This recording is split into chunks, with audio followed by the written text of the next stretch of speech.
Aliko Dangote anafanya kazi masaa 18 kwa siku. Na amefanya hivyo toka mwaka 1978 wakati anaanza biashara. Wewe inawezekana unafanya kazi masaa 9 tu kwa siku 5 kwa wiki. Na hayo masaa 9 na yenyewe ni kama kweli unafanya kazi. Nataka kusema nini? Kwenye mafanikio ni muhimu ukajua kwamba kuna kulipa gharama ya kila unachotaka. Usitamani mafanikio ya mtu pasipo kujua gharama halisi ya yale mafanikio.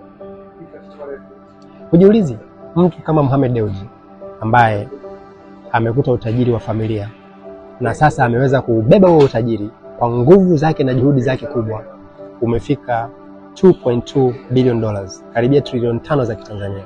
Ujiulize kwa nini hajawa Dangote miaka yote hiyo na wakati ya kuanzia zero? Ujiulize wewe unapata wapi wanaita audacity ya kusema tu one day nitakuwa kama Dangote.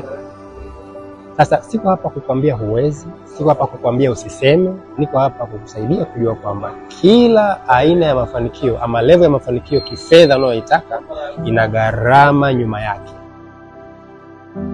Kwa hiyo jifunze level ya mafanikio unayoitaka, gharama yake ya malipo ni ipi.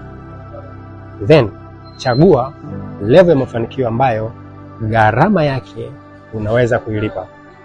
Bila hivyo, hiyo inaitwa kujidanganya.